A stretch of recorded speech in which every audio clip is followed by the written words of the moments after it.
I am a transensual, and it's time for the whole world to know it. It is a great pleasure to be here in the Glaciers of Krypton room at the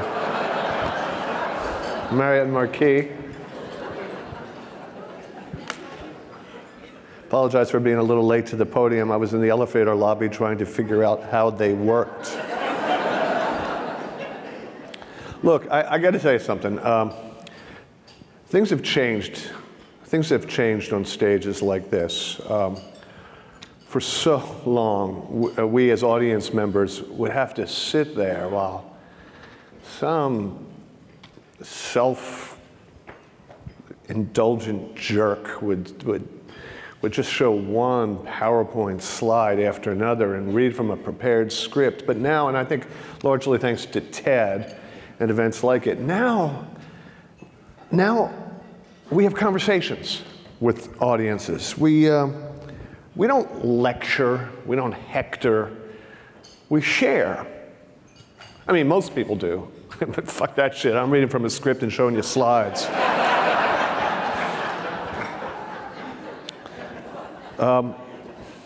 Forgive me for this, but I begin by asking you to entertain a kind of uncomfortable idea, namely that you've spent the last day and a half and every other day focusing on the wrong thing, advertising measurement. That is so 2012. In 2013, marketers trying to flog goods and services by blanketing the world with advertising, trying to persuade or entertain or flatter consumers into submission are doing things all wrong, because the world, as Shelley said, has changed a lot. The old ways belong to a faraway time, like the Yellow Pages or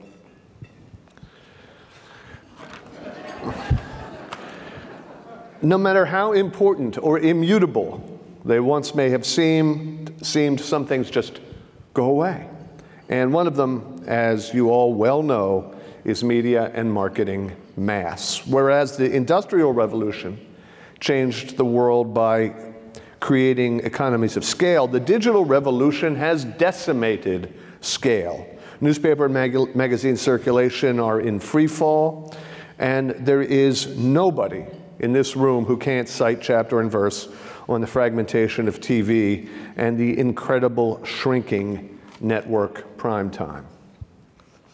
The defining element of 300 years of mass marketing was reach, which is now ever more out of reach. But who knows that more than y'all? Sadly, in despite of the obviousness of the obvious, whole industries and many of you cling to the remnants of the status quo even as your grip gets weaker and weaker, because the digital revolution and societal shifts have brought us to a new period. What has brought us here? The disintegration of mass is only one factor. 4 major forces of society, technology, and the economy have converged to alter forever the very nature of marketing. Even as it was enabling infinite quantities of content, the internet has torn down the ramparts, separating the corridors of business power from the teeming hordes. Once corporations and brands could operate behind nearly impregnable fortifications, now there is hardly an event that takes place, especially an ugly one, that doesn't become exposed to one and all immediately and in perpetuity. There was a time not long ago when Apple could run sweatshops, and Chick-fil-A could donate to bigots, and Progressive Insurance could screw policyholders entirely under the radar. No more. Consider the 2011 derailment of China's new magnetic levitation train, killing 38 people and injuring hundreds of others.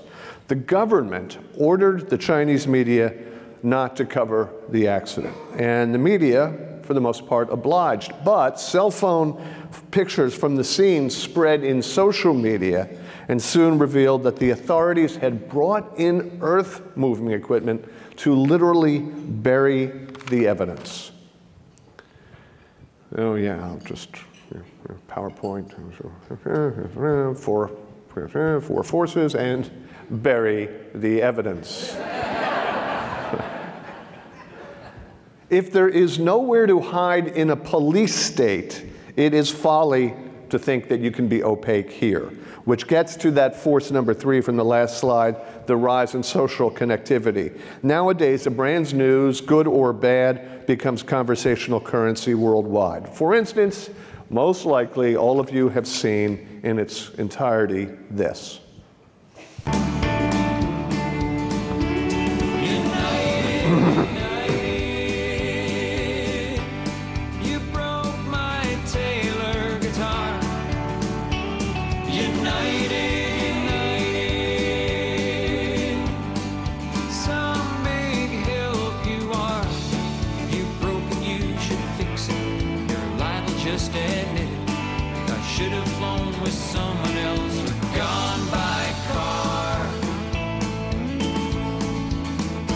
Cause United breaks guitars.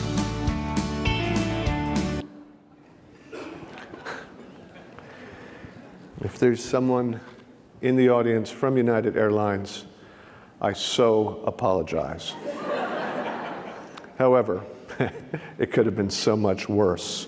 That is just an excerpt of Dave Carroll's video that was viewed north of 10 million times on YouTube alone, because everyone knew it was true. The corollary to that is, everybody knows that the United advertising campaign is a lovely, uplifting, 25-year-old, bald-faced lie.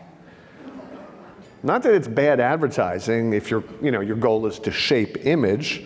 I think you could scarcely choose better than Gershwin's Rhapsody in Blue. It is lovely, it's majestic, it's uplifting, and just simply on every creative level magnificent, yet it still cannot hypnotize you into forgetting the surly, mistreated employees, the reduced services, the pay-as-you-go food, the fees for bags, the fees for ticket changes, the fees for child escorts, the lost luggage, the broken guitars. Total ineptitude, which is why everybody hates United Airlines. A quarter of a century of supposed perception shaping at a cost of billions of dollars has earned United Airlines zilch. I just want to show you a much more recent example. Abercrombie has long paraded semi-nude fashion models to project an air of not just casual sexuality, but aspirational coolness. It's a store built to attract the popular kids and those who want to be popular. Store employees are always slim and attractive. Plus-size girls may as well shop elsewhere because there are no sizes on Abercrombie racks that will fit them. The chain's CEO has actually boasted that he doesn't want his brand damaged by association with the kids who sit at the losers' table at the school cafeteria. Now, I'm delighted to report that Mike Jeffrey's repulsive, bullying brand strategy has at long last triggered an online backlash. This is the beginning of a YouTube video by a Los Angeles filmmaker named Greg Carber. Abercrombie & Fitch is a terrible company. Their CEO insists on only hiring attractive people, which is ironic because he looks like this. In addition, he has made a point of refusing to sell extra large or extra large clothing to women because he doesn't want larger women wearing his clothes. Abercrombie & Fitch CEO and old Biff lookalike explains this policy by saying, "In every school there are the cool and popular kids, and then there are the not-so-cool kids. We go after the cool kids. A lot of people don't belong, and they can't belong. Are we exclusionary? Absolutely." The video actually gets better. Carber goes on, he goes around to thrift shops in LA, and he starts buying up used Abercrombie items, and he distributes them to homeless people on Skid Row, commencing a movement called Fitch the Homeless. What a better way than this episode to demonstrate that in the relationship era, you do not get to dictate your own image. The public forms that all by themselves. And your advertising just isn't much of an influence. What is influential in 2013 is your actual conduct, your values, your inner you. And that's that fourth force, which you briefly saw. The public suddenly has taken a deep interest in the inner you. According to the Edelman Trust Barometer, which is a longitudinal attitudinal survey, in 2006, in answering what was the standard of trust between a consumer and a brand, the top response was, quality products and services. By 2010, mere quality had dropped to number 3. The number 1 response, cited by 83% of respondents, was transparent and honest business practices. Sure, you have to have the goods, but increasingly, part of the goods includes integrity, trustworthiness, shared values, and of all crazy things, a sense of brand purpose. That truth was strikingly documented in the 2007 book, Firms of Endearment. The authors selected 30 companies that they deemed to be driven by purpose, as opposed to slavish devotion to quarterly earnings. Companies which, less paradoxically than would meet the eye, in the author's judgment, built shareholder value by not obsessing on the shareholders. Among them, Honda, Trader Joe's, the Container Store, Southwest Airline, eBay, and more. And lo and behold, these firms of endearment outperform the rest of the corporate universe. I mean, wildly outperform it. On average, between 1996 and 2011, during which span the benchmark S&P average was up 157%, firms of endearment companies up close to 1,700%. Why? Because in a connected world, purpose and trust feed a virtuous circle of affinity, enthusiasm, recommendation, and even activism. Brands that are admired for the totality of their activity simply perform better in the marketplace than brands that simply provide quality goods and services. At Me+U, the Dallas digital agency headed by my co-author, Doug Levy, this concept was documented quite vividly by a series of what they call brand sustainability maps. Get ready, folks. You know what's coming up? A 2x2 grid. Charting customer trust as the y-axis and transactions as the x creates 4 quadrants. The lower left limited quadrant is the province of losers. It's that table in the cafeteria, only it's not the fat girls, it's the brands that have no affection. You know, I'm pointing to the giant screen that hasn't been here for any of the 11 minutes that I've been on the podium.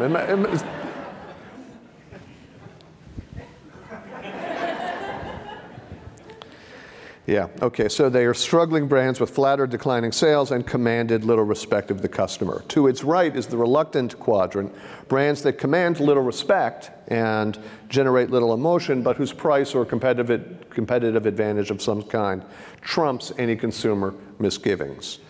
You know, that's like Walmart. You see what I'm saying? The upper left quadrant, emotional, is the home. I've done it again. The upper, I'm not pointing anymore. I'll leave that to Carol Merrill and Vanna White. The upper left quadrant is emotional, the home of brands that maintain respect in spite of quality issues or limited distribution or some competitive disadvantage. And then finally, in the upper right-hand corner, there is Valhalla, the quadrant called sustainable. Ordinarily at this stage, I show you the same grid with brands plotted in, but that would embarrass some of you, and I can't have that. Anyway, I think if you represent a brand, you know intuitively exactly where your brand plots out. I will say this, you see over there the limited quadrant, right? Okay, over there is where your cell phone carrier is located. So anyway, instead of showing you where the brands are plotted, let's try an experiment. If you've got devices, Google, please, the search term, I love Zappos. I did it, and I got almost 2 million unprompted expressions of devotion. Now, anyone want to hazard a guess as to how many hits you get if you Google, I love Dow Chemical Company? Anyone want to take a stab at that? 0? No, not 0, for crying out loud. I mean, this is a Fortune 50 company that does business in 212 countries of the world. It's not 0.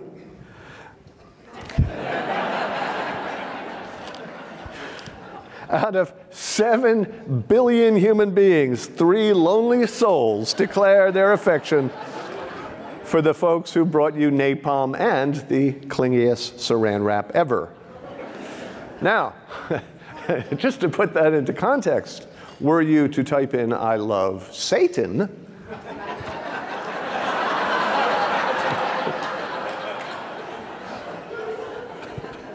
or by my math, about 98,000 times more beloved than the Dow Chemical Company. Despite the multi-tens of millions of dollar human element advertising campaign and its multi-tens of million dollar secondary campaign called solutionism. Because, once again, the public has many more sources than your self-serving advertising to make a judgment. And I don't mean just customers and prospects. There are many other stakeholders to consider: employees, neighbors, suppliers, governments, shareholders, and the earth itself. It is the totality of those relationships that projects your corporate self. Nestle's Pete Blackshaw famously wrote that customer service is the new media department.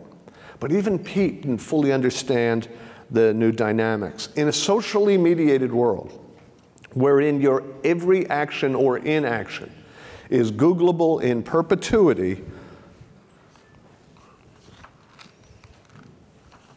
this is an immutable fact of the relationship era that some companies, like United Airlines, continue to learn the hard way, while others simply knew it in their bones from the moment of creation. Our book is filled with cringe-worthy examples of companies with big ad budgets and wonderful slogans being sentenced to hard time by the court of public opinion because they didn't grasp this. Bank of America, Texaco, the once venerated Johnson & Johnson, and even the Susan G. Komen race for the cure. Yet others enjoy perennial growth and prosperity by simply being themselves. Zappos does it through astonishing customer service, assisted by employees hired for their dedication, encouraged to cultivate their own personalities on the phone. Their manual is not a script or a flow chart, but a list of 10 core values focusing on service, fun, open-mindedness, personal growth, honesty, humility, and passion. By no means does a brand purpose have to be unique or a statement of positioning, but in Zappos' case, they actually turn out to be one and the same. Its slogan is delivering happiness. And here's another statement of purpose you may or may not recognize.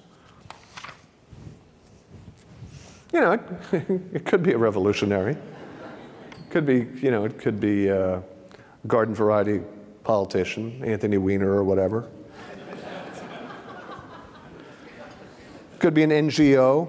It could be freaking Easy Pass. Again, a purpose needn't be unique or differentiating. It need only be overarching and true. This one, penned by Ingvar Kamprad about 60 years ago, to this day, I believe perfectly describes this company. And every brand should distill precisely such a purpose, informing every single thing it does in the world with every single stakeholder. And by the way, when the alarm goes off at 6 o'clock in the morning, which sentiment is more motivating to drag your sorry ass out of bed?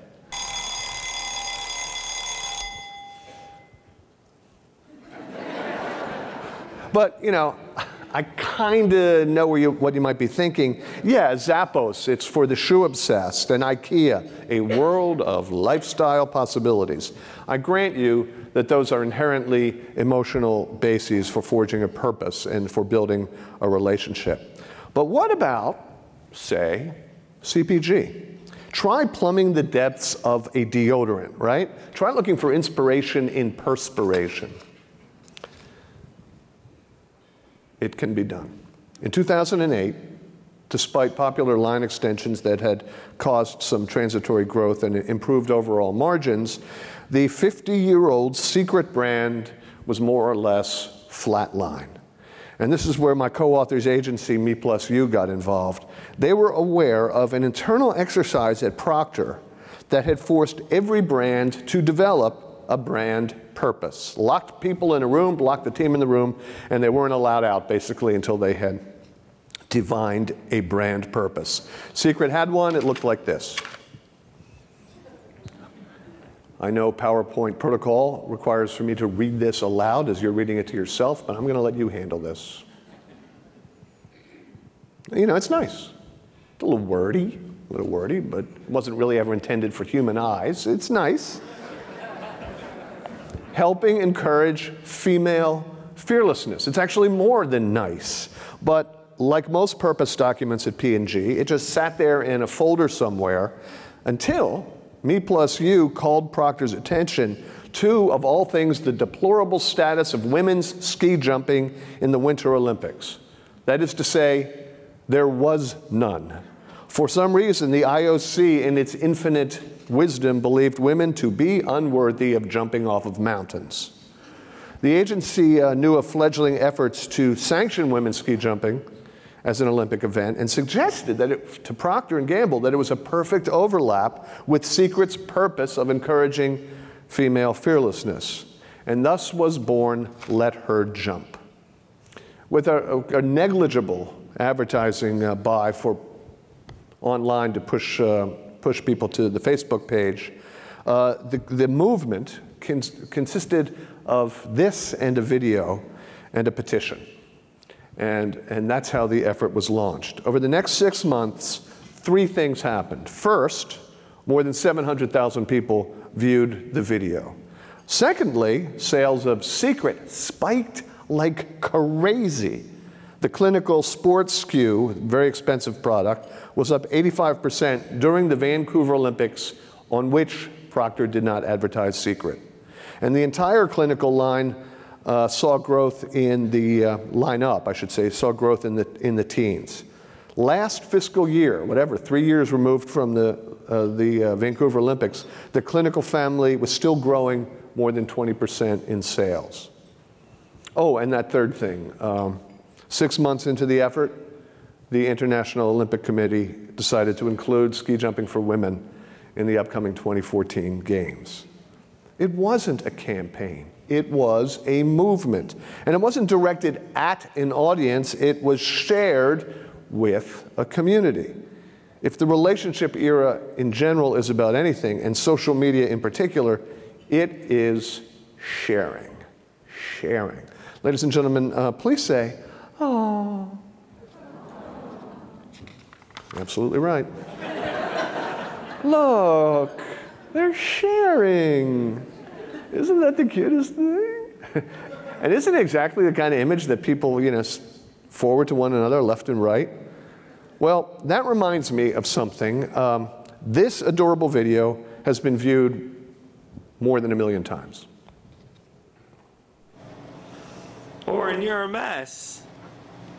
Actually, you look pretty clean in comparison.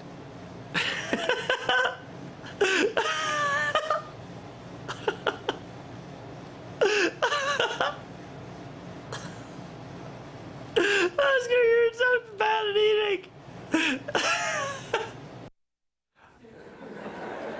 Oscar, you're so bad at eating, he says.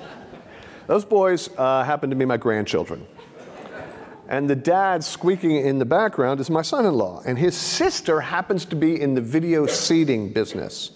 And when she saw a 5-minute version of this video, she wondered what would happen if she trimmed out the funniest part, the reveal, where Oscar is sitting there as phlegmatic as Winston Churchill after a pie-eating contest, and sent it along to bloggers of various kinds. Well, they loved it, of course, and they posted it, and before long it showed up on Yahoo's main page and BuzzFeed and like a zillion other places, including the Ellen DeGeneres TV show. Not one penny changed hands. It was just shared with people likely to take interest. And that whole episode got me to thinking, what if a brand, instead of creating ads to espouse a positioning, simply cultivated its various constituencies by sharing relevant stuff just harvested like this off the internet? Would it perform better or worse in terms of sharing and views and other metrics of engagement? And so with a guy named Eduardo Tobon, who is now president of the Diners Club International, but at the time was president of the cards division at Sovereign Santander Bank, we devised the Tobon test, an experiment comparing the efficacy of advertising versus curated, non-branded content. The experiment pitted the bank's best ads, and they were good, they were funny, and they were pointed, against YouTube videos of, like, I don't know, US currency in stop action animation, and of course a cat playing with aluminum foil covered candy coins. And the third item was this. They were, by the way, posted with just a perimeter of red around them that said, "From your friends at Santander."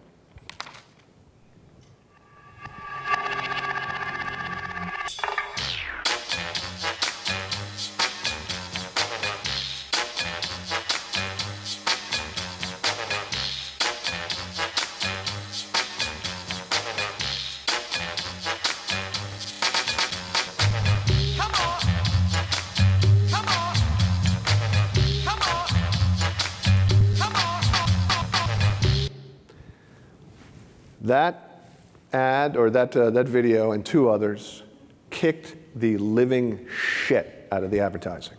Just, they weren't even in the same ballpark when the numbers came in. Why? Why? Why did this get viewed and shared more? Because the chief marketing officer decided that it was the best expression of brand positioning? No, it wasn't that. Because the media agency bought the perfect schedule? Nope. Because a Cannes Lion-winning ad agency crafted this at great expense? No, it was successful because it was about shopping, it was cute, and it was simply appreciated by those the bank shared it with. Ladies and gentlemen, you can buy expensive advertising, but you can't buy love. You can't even buy like, but you can earn it. Now, before I wrap up, there are a couple of things I need to emphasize.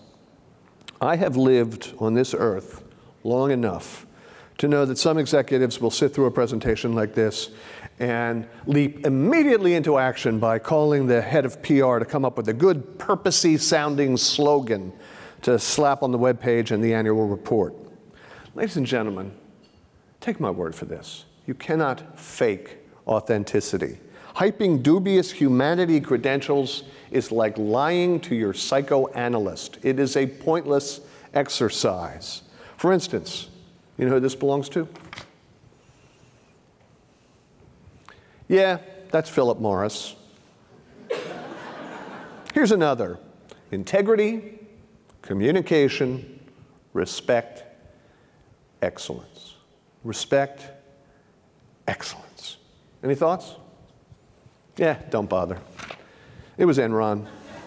In the internet age, there is no use trying to peddle that baloney to anybody because nobody Nobody believes you. Nobody believes your phony slogans or your meaningless corporate social responsibility claims or your market share boosters disguised as philanthropy.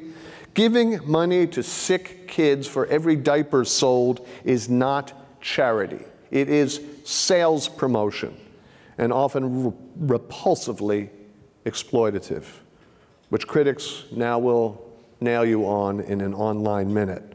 So yeah, file that in a list of don'ts.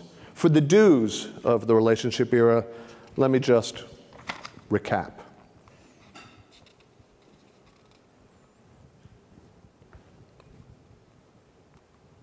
Stop shouting, because nobody is listening to you. They're listening to one another talk about you. Treat your customers, well, I'm not very good at pressing buttons firmly. There we go. Treat your customers well, but do exactly the same thing for employees, suppliers, and neighbors. Bedding plants are nice, but they have to be purchased and planted every year. So why not try a perennial? Take care of it, and it will flower beautifully year after year. That's a metaphor. Finally, I leave you with this. People often ask me to distill the entirety of a book into one idea. Now, I'm not really a big fan of reductiveness, but I have given this a lot of thought because the question keeps coming up. And so I've taken my own advice to distill the thing to its essence. So here goes. What it comes down to, ladies and gentlemen, in business and in life, just